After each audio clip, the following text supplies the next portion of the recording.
Hello, everyone. We're going to go ahead and get started. My name is Sherry Michaels. I'm the Director of Collection Strategies and Management at Indiana University, and I'm here today with Trishani, and I'm sorry, I don't remember your title. So she'll introduce herself when she starts talking in a moment. So just as a reminder, you've seen this several times today already, I'm sure, that there is a code of conduct regarding how we interact and speak with each other, and today is going to be a lot of talking. So we are going to ask everyone to use a microphone whenever you are speaking, and if someone doesn't, I will repeat the question. So here's our agenda for today. We're here to talk about shared print writ large, and so what we're going to do though is talk about it from one project's perspective, and then we're going to bring it down to an individual institution's perspective. And just a warning that we proposed this session as a lively lunch, which was 15 minutes of presentation plus a lot of discussion. So we're only planning to talk for the first 15-20 minutes, and then we're going to open it up for discussion. So if anyone wants to flee, now's your opportunity. So we're going to have some questions for you all at the end. So.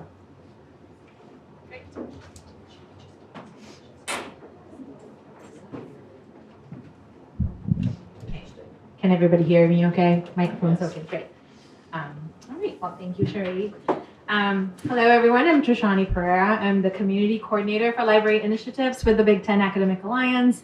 My core portfolio is to provide logistical and practical support for strategic initiatives, programs, and related communications that advance the goal of the Big Collection, with a particular focus on facilitating collaborations and conversations within our community network.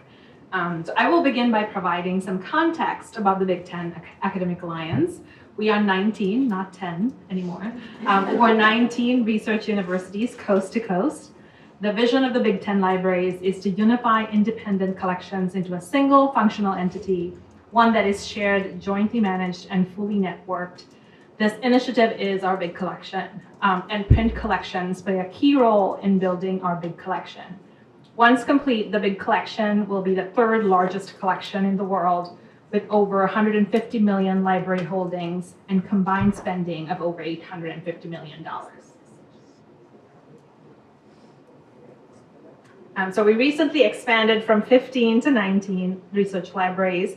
The data in this infographic was captured prior to that expansion this past August. Pre-expansion, our universities accounted for over 15% of US research output. Pre-expansion, the Big Collection, consisting of print circulation collections, contained 114 million plus volumes, with 22% of all printed content in North America. Looking closely at this data, pre-expansion, the Big Ten Libraries had over 22 million unique print book titles. What's special about our Big Collection is that 60% of print book titles are held by only one Big Ten library.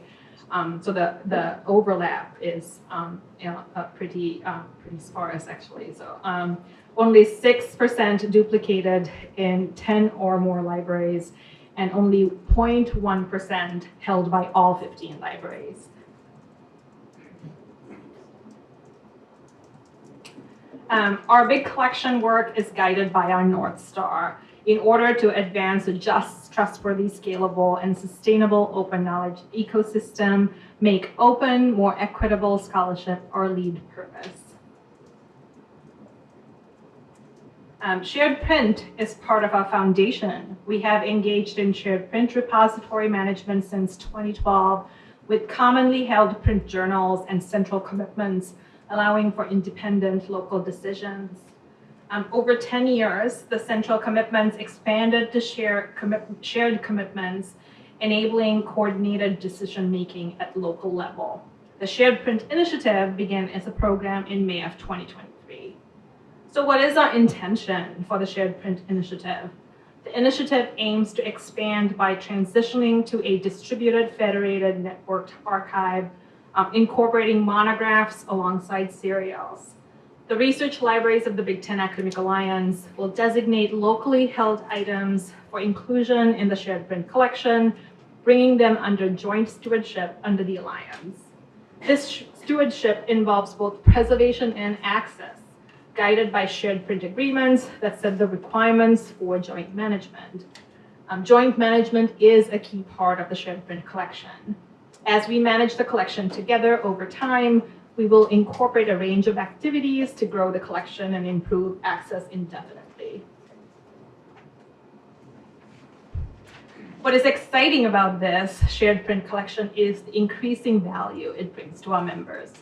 Members can strategically invest in their collections in the context of the shared collection. The shared collection has greater persistence and benefit to users than individualized collections. Users gain access to enhanced experiences through the shared collection. Emphasis on access. This is not just about preservation of our collections, but also about discovery and access.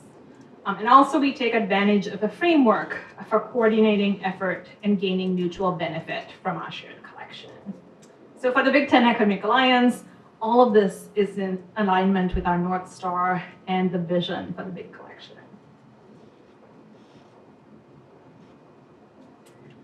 This slide illustrates how we're working towards building the shared print collection of the big collection. I'll just go through the different quadrants here. We're utilizing our community network for fulfillment, collection analysis, and agreements on how to jointly manage the shared print collection. This is an ecosystem of data, services, and resources, the people being the primary resource. Under fulfillment, the harmonization of interlibrary loan policies and the continued development of the U-Borrow platform has created a consistent foundation for rapid, equitable fulfillment across member libraries. Under agreements, our community has come together as a single working group, the Shared Print Program Agreements and Practices Working Group, to recommend the initial agreements that will define expectations for retention, persistence, and access for items committed to the shared print collection. Sherry will share some insight as the chair of the group later in the presentation. Under analytics or collection analysis, the collection analysis tool has helped us gain insight into our shared collection and local collections, which is how we came to learn about data presented in the infographics slide you saw earlier. The collection analysis tool has empowered our community to make local decisions and will be key as we explore strategic directions for selecting for the shared collection. Community empowerment and development has been a success within this process. So earlier this year, the individuals responsible for metadata contribution to the collection analysis tool came together to form the Structured Metadata Exchange Community of Practice, formalizing community leadership for ongoing development and operationalization of metadata exchange for the collection analysis tool and future metadata-driven infrastructure. So this is the part I get excited about because this is the community network that I work closely with. So speaking of our community engagement network is our greatest strength in enacting collective change. This is a grassroots network with members from our Big Ten libraries coming together to move us closer to one collection. Our community network includes over 500 members from our 19 Big Ten libraries.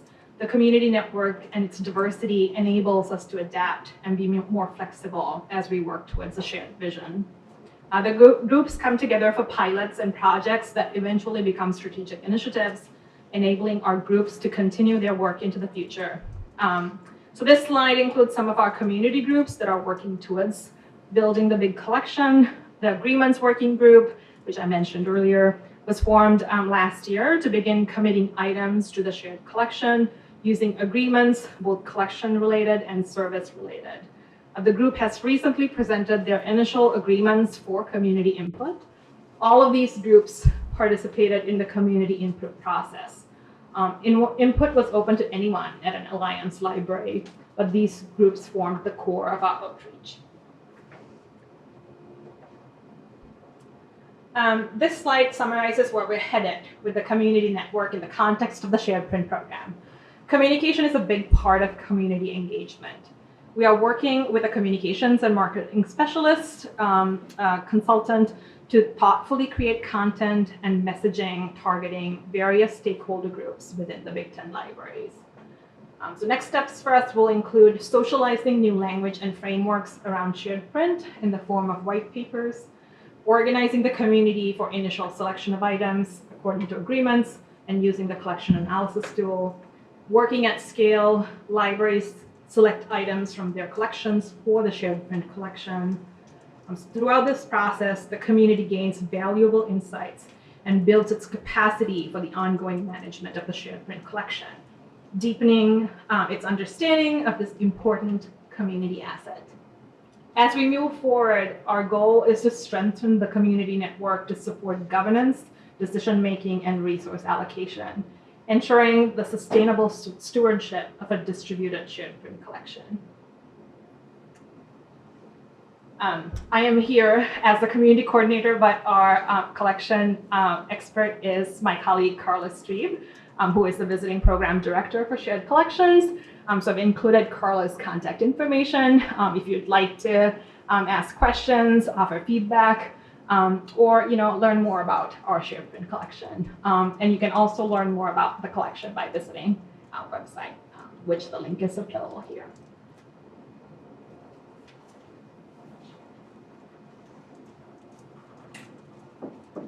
Thanks, Trishani. So I am going to talk a little bit now about the working group that Trishani mentioned, of which I am the chair. I got asked to chair because I have participated with the Big Ten in their shared print repository since the beginning. Indiana is a host site for the first phase, is a co-located repository. And so I also have been involved in some other things in the community in the shared print, such as the ALA Roosa Stars interest group, which I also chair. Part of the charge for our working group addressed a lot of different areas. So the makeup of the committee is brought from our colleagues from around different areas of librarianship within the Big Ten. So on this group are people who have preservation experience as well as metadata. There are some collection analysts, and their experience with shared print has been varied. And so I just want to say, we started last October or so, and we spent the first 4 months trying to come to an agreement on what language and what defined what are we talking about when we're talking about a shared collection. Are we talking about a shared print repository? Are we talking about a shared collection? Are we talking about a collective collection? And we started talking because, just trying to jump right in, and then we had to whoa, wait a second, we're not all on the same page. So we had to back up, spend some time setting the foundation so that we could all understand where we were going. And within the context of the big collection framework, we were just trying to figure out what our role is in it.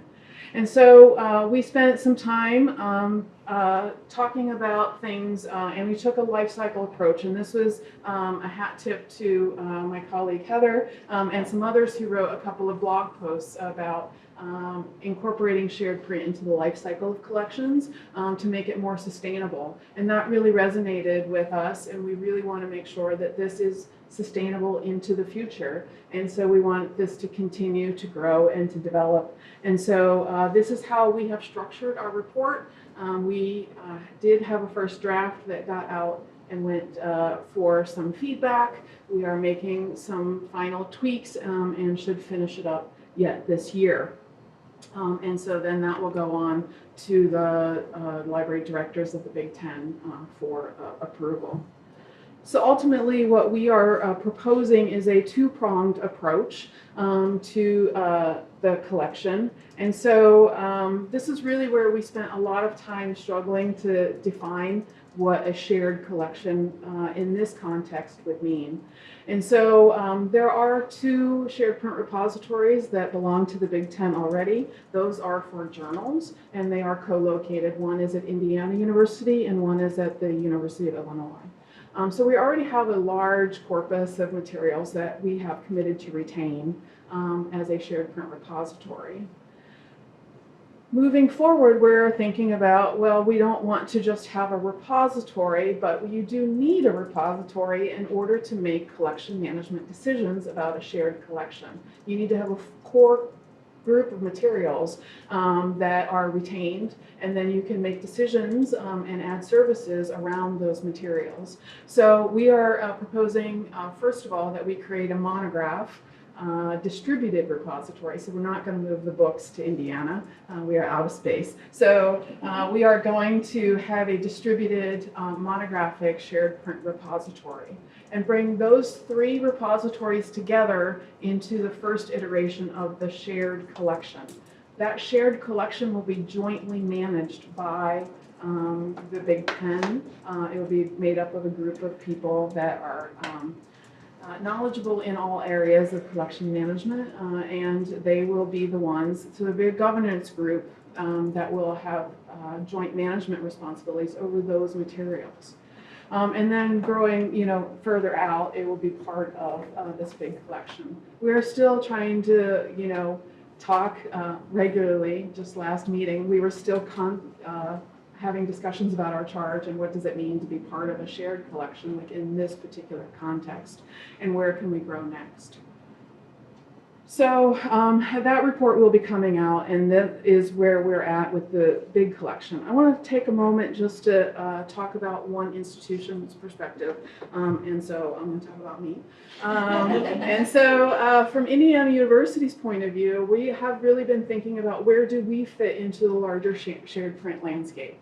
And so we participate in multiple programs. We are a member of Hottie Trust. We belong to some other shared print programs, and we also are a last copy repository for the state of Indiana. And so we have different programs that we want to see succeed. We want to see our role as very important in the overall landscape of shared print writ large. And so we want to help manage that and make sure that things are retained for future scholars and researchers. And so some of the things that we have done to try to address this is we've changed some position descriptions to think more broadly about shared collections. We've changed some policies and some procedures. So first of all, position description. My role is new at Indiana. Before May, I was the head of collection management. I'm now the director of collection strategies. And these sentences are from my position description. And so I just wanted to pull out the ones that talk specifically about collaborative and collective collecting, all forms of scholarship, a recognition of new and evolving collecting practices, both locally and at the consortial level, and responsible for overseeing continuous analysis in a newly configured and collaborative environment. Those are all a nod to this big collection that we are participating in, as also trying to figure out where we fit within the state and within other shared print collections. But it is important enough to Indiana University that this is now written into my position description, and we are looking at some other position descriptions as well to help support this shift in thinking about from an individual institution to where we fit within the larger shared print landscape. Not just shared print, but shared collections and collection development as well. So I'm not going to talk about all the changes in policies and procedures, but we've had a few, and we still need to have a lot more conversations. As Trishani talked about, the Big Ten did create an ILL policy harmonization report in which we agreed to treat each other's patrons as though they are our own. So at the moment, the University of Wisconsin patron would get an item from us for 17 weeks plus a couple of renewals.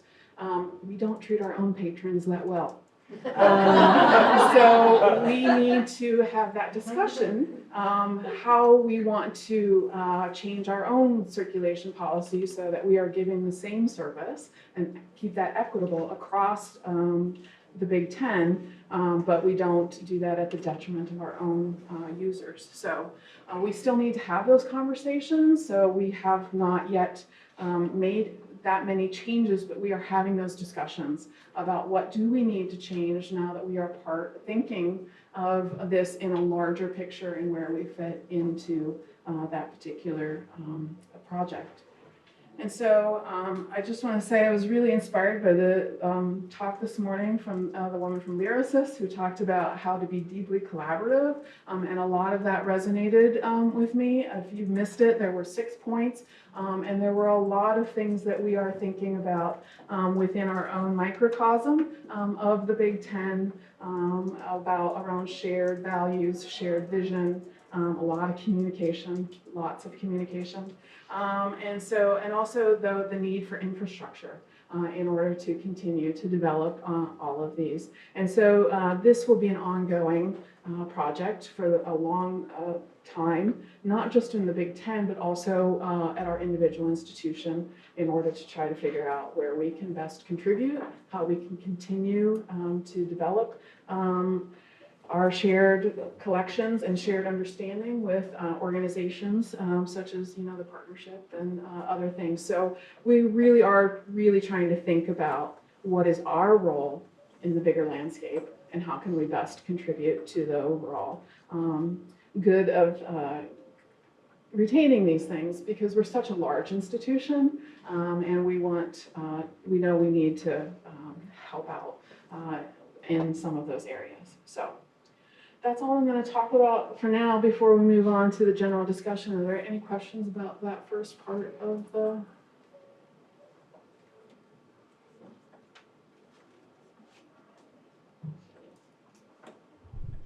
What are you using for your collection analysis tool? So we have Gold Rush, although we're not really using it as a collection analysis tool. But we have, all of the institutions have loaded their records in there, and we have started to play around with it. But in terms of, we haven't gotten to the point where we have figured out what we're going to commit to retain, and so we haven't gotten to the analysis part. But that tool is there when we are to that point in the project. And so the Big Ten has its own instance, and they've worked with Gold Rush to develop some very specific parts of that tool that we would need for our analysis when we get there. Thank you. Mm-hmm. What are the locations of the 3 distributed depositories? So the question is, what are the locations of the 3 distributed repositories? There are 2, and so there is one at Indiana University, in which we hold about 280,000 journal volumes, largely from Wiley, Springer, and Elsevier. And then the University of Illinois at Urbana-Champaign is the second location, and they have also journal volumes, around 250,000 volumes, and that is largely society publishers, as well as some other journal publishing. Is there a third one coming on? Or? No, the third one that we are proposing as part of our group is a distributed monograph repository. Mm-hmm.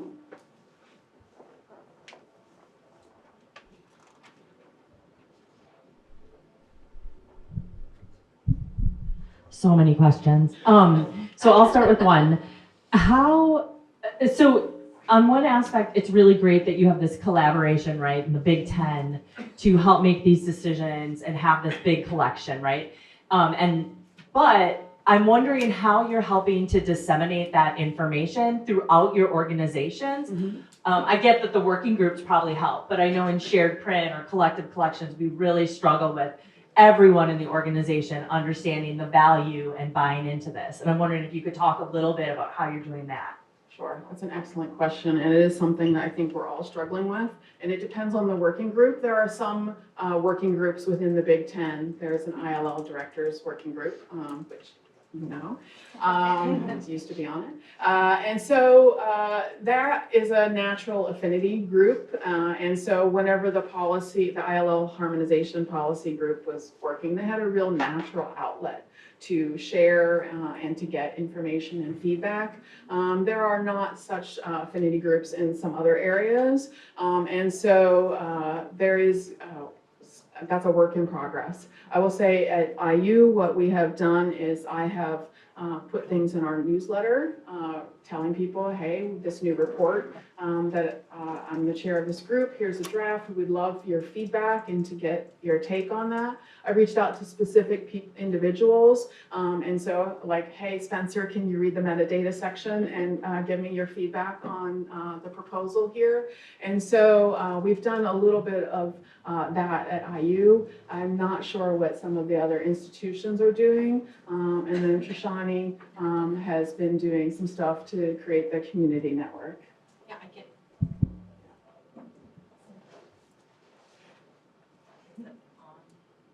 Is this on? Yes. Okay, great. I can add just a little bit. So as part of the input process that we just went through recently, our visiting program director, Carla Strebe, held a couple of open forums where folks can come in. And so it was really like trying to get the word out through our various listservs at the moment, or through the various Big Ten listservs, to really sort of raise awareness of this within our broader community network. But also, I mentioned this briefly, we have a communications specialist, a consultant, who's going to be working with us to cater sort of strategic communications specific to stakeholder groups, because we understand that the message that goes to the dean would not necessarily translate the same way to sort of folks doing boots on the ground work. So we're working through that process right now. And we are, so that's forthcoming, but so far it's a lot of sort of direct sort of mailing list based communications going from our visiting program director, and I collaborated with her to get the message out. So we're very much in a grassroots setting right now, and we're hoping with sort of more of a strategy around communications, we can have a little bit more wider outreach. Can you describe the process for retrieving items from the offsite storage and repository for resource sharing?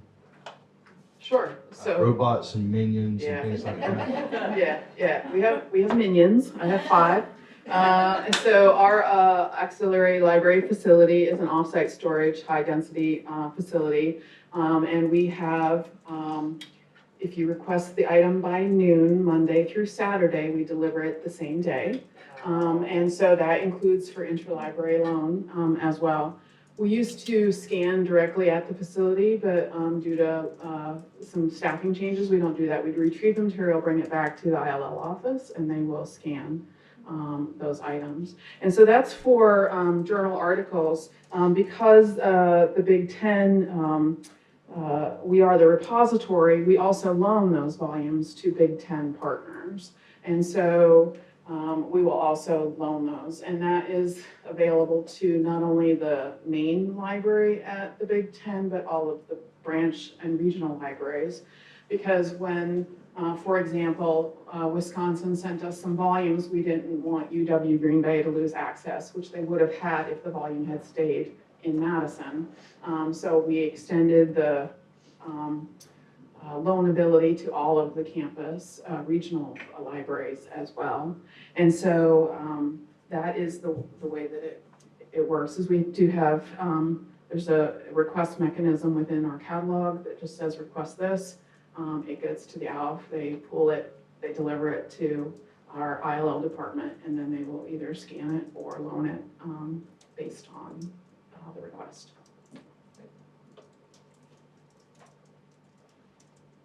I do have to say we just retrieved our 1 millionth request from our offsite facility last week, so yeah, it's a big deal. We had a party.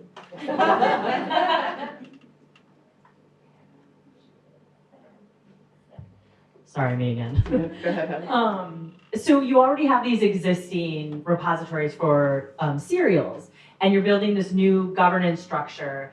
Am I correct in that the new governance structure will apply to the existing repositories and then the new distributed model? Yes, that's what we're proposing in our report, which has not yet been approved. Right. Yes, that is what we are proposing. And then what kind of changes, if any, did you have to think about since the centralized repositories were built under maybe a different concept? Have you gotten to that yet, or you can tell me to shut up too? Yeah, it's a good question. We haven't gotten very far into that. I will say, in general, we're really just thinking about circulation. The distributed monograph repository is not a dark archive. It will circulate. And so even though you are committing to retain it, we're trying to balance that because the items will circulate as well.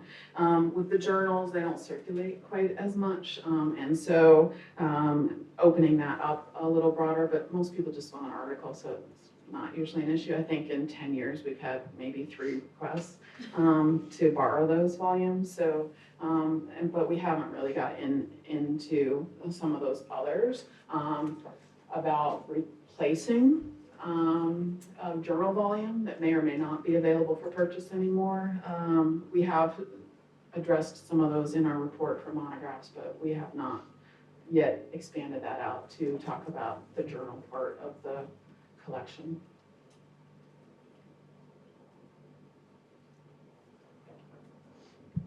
Hi, I'm Dana Peterman from UCLA. I have a few questions here. So how are you planning, or what ideas do you have about seamless discovery and access? So like for all of the things in the repositories. Mm-hmm. And then the other question is, since you've already said that you talked about it, what are you doing if your copy is the last copy of monograph in North America? Yes. Any plans? Yeah, so first of all, for discovery and access, we haven't gotten to that point yet. Everyone keeps saying we need to, but that is outside of my purview as chair of the Shared Collection Committee. So we're going to let others of the Big Ten worry about that. In terms of monographs, right now we've got the agreements, but the practices are still being worked on. We anticipate that if you have the last copy and, well, first of all, in order for it to be in the shared collection, it must circulate. So a lot of libraries are going to choose not to put their last copy in the shared collection because the requirement that it must circulate. So if it's in the rare books library or it's really unique, those are not likely to be part of the shared collection that is managed collectively.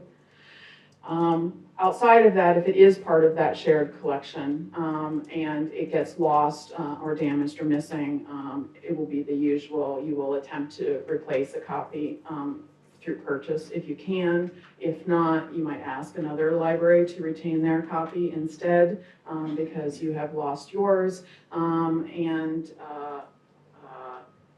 things like that. So if it's really lost, then you will just have to remove the record from the shared collection.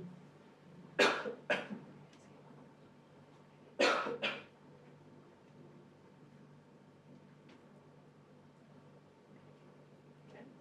other questions? Okay, so we have some discussion questions that I'm just going to put them all up on a slide. If any of them speak to you, you can talk it out. But really, so one of the things that I've been really thinking about in terms of not only our project, but shared collections is, again, these questions of like, how confident are we that things will be retained? I mean, if it circulates, that's a question we've really been struggling with in our working group, is because we want things to be accessible across the Big Ten. That is a primary consideration for us. So access is a primary foundational value for us. In terms of the shared collection, we're trying to figure out, well, what does it mean to jointly manage a shared collection, and what are the benefits to that? A lot of people talk about shared print repository in terms of space gained, and that's usually where it ends. So we're really trying to take that to the next step and say, well, what is the value of shared collections? How can we better communicate that to our users? What services can we build on top of this collection that is going to be shared?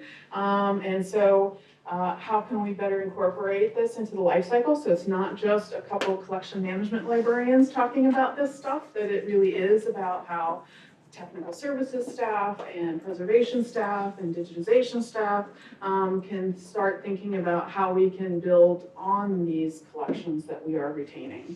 And so just going to throw those up there for a second and let you think about, oh, you're right. All right. Okay, we're good. I hear them. Hi, my name is Susan Myers. I forgot to introduce myself earlier, and I'm at Spartanburg Methodist College, and we are very small, 1,000 students, and I'm part of East and a retaining partner. And I'm just very excited about this, obviously, because my hand popped right up. And and of course, been a member of Pascal, and so I got used to interlibrary loan, and I just love the idea that our small college, which can only have so many materials and a very small budget, had access. And then when East came along and I heard 10 million, I was like, well, this is a no-brainer. You know, for my students, this is pouring gold on top of them and in their laps. So I'm 100% yes. And honestly didn't know with the retaining part what they were going to identify as being unique. And so I was pleasantly surprised that we had stuff. But one thing that came out of it for me was the knowledge that there are at least 4 other copies of whatever we have out there. And then I started, I don't know, mulling things in my head. And I think there would have to be like almost way too much work for this to happen. But I feel like there should be a way to like specialize. So we're loosely affiliated with the Methodists. We're not like a religious institution per se. But we do have a very large religion collection, so we could potentially specialize in that. And we have some older literature that we're keeping. And then somebody else could be the science library. And then so we could weed and build based on that, and it's a long-term commitment. So I think that's kind of where the trust and the support is. But that was kind of my initial mind reaction to the questions you threw out there. Yes, excellent. Yeah, we really do try to think about like, what are we going to retain? I mean, I'm always thinking about where we fit into that larger network. And we're large. I mean, we're a very large institution. We have about 45 to 50,000 students. We have 8 million volumes. And so what does IU need to be responsible for keeping? And so I really think about that whenever somebody offers us a gift. I'm like, well, you know, how widely held is it? No, 3 of my Big 10 partners have it. I don't need to keep this. It's widely available. And so then I don't need to have my catalogers catalog things and things like that. And so when we get into the retention part, it's already part of our collection. And we start thinking about, well, do I need to keep this? A lot of institutions are thinking about, well, how does this fit into supporting my faculty and students and research? And we're really trying to think, well, how many other copies are there out there in the world? Maybe I should keep it even though there's no one here working on that anymore. And so we do make those kinds of decisions around what we want to retain because we want it to be available for future scholars, whether they're at our institution or not. So I think that's a great point that there are some people who get specialized and you might then end up retaining some things that your dean might question at some point, but as long as it's part of the shared value, if we want this to be retained for the good of everyone and that there are sufficient copies. And so that's really where we're trying to shift our thinking so that we can get everybody on board with that. Yeah. Yes. Thanks. Chuck Kuntz at Biola University in California. So this is a response to your answer, so this is more of a question, but when it comes to retention policies for a shared, I think specifically a monograph collection, is what I'm thinking right now, have you talked about obligations for inventory? Like if you are making discard decisions based on what's held in the shared collection, how reliable is that data? Right. Yeah, I think that is something that every collection manager always deals with when you're making decisions based on the data and not item in hand. It's really how reliable is the data. How confident do you feel in that? And so that's one of the things we're talking about is, do we start with things that are in a high density storage facility, because those are pretty likely to be there, and pretty likely to be bibliographic accurate. And so the research group from the partnership has been doing a lot of work in that area. So Ian Bogus and all had an article this past year about how many copies are really needed in order to make sure that something is retained for the long term. And it was based on the publication year as to how many. It went from anywhere from 2 up to 8, depending on the age of the collection. So that's another factor when we're talking about the shared collection. How many copies do we want to retain? We're going to try to follow Ian's guidelines and say, okay, well, we want to retain essentially a copy of everything. But in some cases, we're going to want more than one copy. And so we're going to, if we have that many in certain areas, we will retain multiple copies just within the Big Ten. And that is not taking into account the national network of shared print repositories.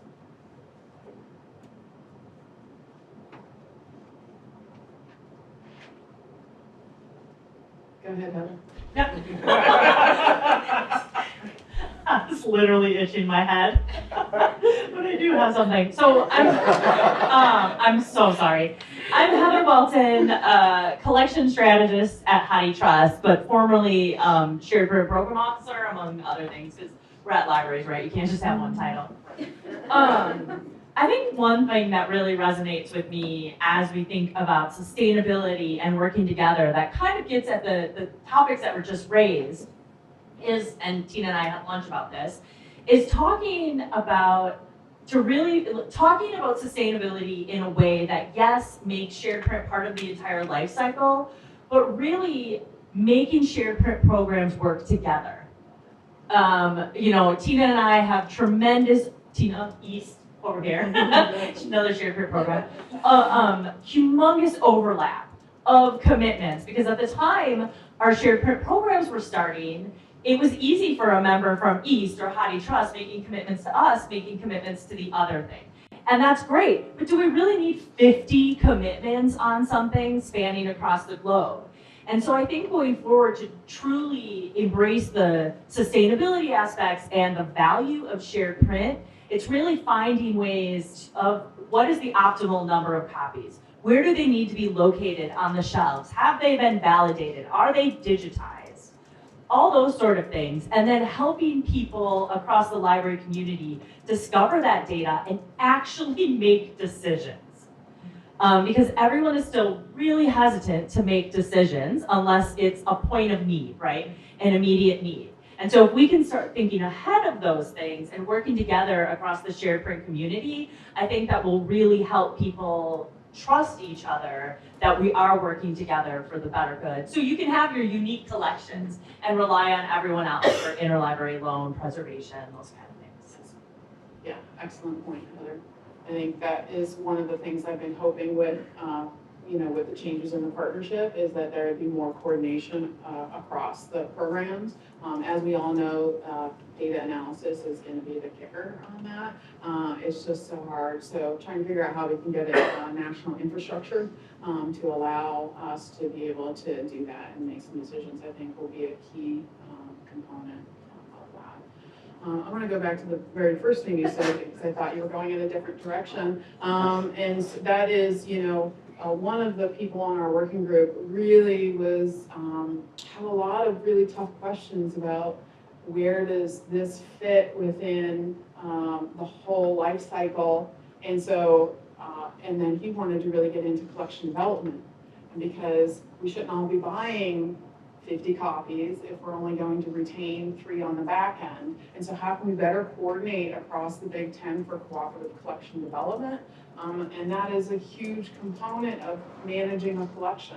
And if we're really shifting towards a shared collection, then we should have a shared collection. And then we really need to think about how all of those components fit together. Are we going to do things like, okay, we're going to send all of our Chinese language materials to Indiana to be cataloged because they have a Chinese cataloger, but all of the Finnish stuff goes here. And we have not gotten to any of those types of discussions, but a lot of people on the ground are asking that. And so when we're starting to talk about, well, what are the agreements that we need to have?